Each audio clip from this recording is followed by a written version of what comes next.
Hello, this video is going to focus on the next generation science standards, particularly the science and engineering practices, which can be found at the nextgenscience.org website. You'll notice there are two different ways to search for the science and engineering practices. You can search by practice by clicking on the drop-down menu if you're interested in finding about information about a particular practice. Or you can search under this link where it says search by standards and click on the appendices. This will bring up all of the appendices for the next generation science standards, which are currently known as the NJ-SLS-S in New Jersey. If you look at Appendix F, which is Science and Engineering Practices, if you click on this document, it's going to bring up a document of all the information about science and engineering practices. So I'm going to click on that. I've already downloaded this document as a PDF so that I can highlight what I found was the most important information as I was reading the Appendix F. Let me open up my PDF. Here, you'll notice that they're focusing the science and engineering practices. The whole purpose behind them is to connect the content to skills.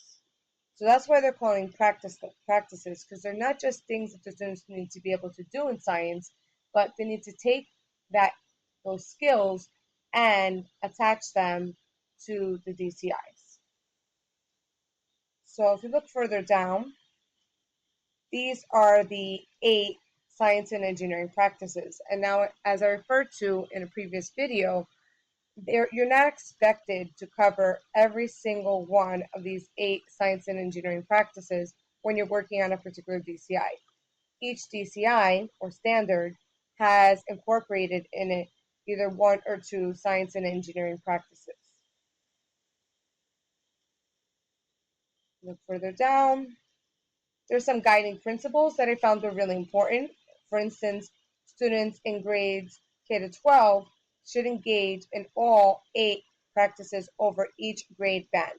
So the way that the grade bands are broken up in the next generation science standards are K to 2, 3 to 5, 6 to 8, and 9 to 12.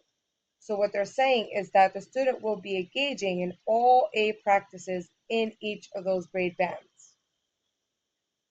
And as you'll notice, as you read through the practices and we get to the document starting on page 17, you'll notice that the practices, they grow in complexity and sophistications as you go across the grade.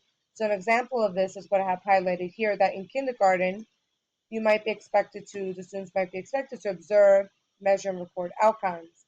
But once they get to upper elementary, they're going to be expected to plan investigations, and they're going to be expected to increase the complexity of those investigations and the questions that they're studying.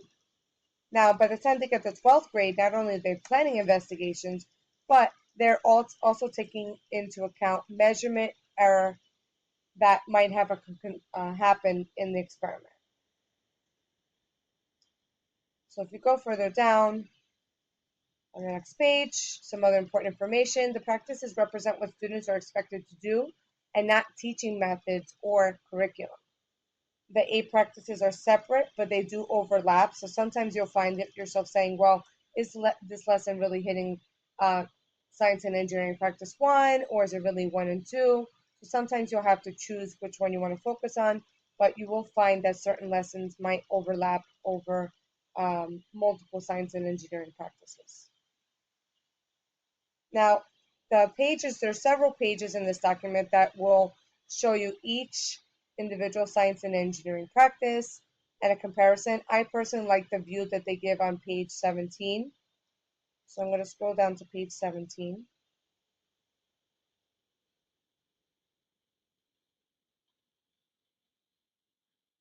On page 17 starts the March 2013 draft of the science and engineering practices. So you'll see that this is practice number 1, asking questions and defining problems. And they'll show you, so this is the practice, they'll show you an explanation of the practice here, but then they're showing you how this might change from kindergarten to 2nd grade all the way up to 9th to 12th grade. So for instance, a kindergartner ask questions based on observations to find out more information, whereas a ninth to 12th grader is doing something a little bit different. Okay? So for each of the science and engineering practices, this document will show you how that science and engineering practice changes from kindergarten to second grade all the way up to ninth to 12th grade. So I find this particular view much more helpful, and this kind of give you an understanding of how those science and engineering practices are going to change and progress as you go forth in the grades. Okay, in the next video, I'll be showing you information about the cross-cutting concepts. Thank you.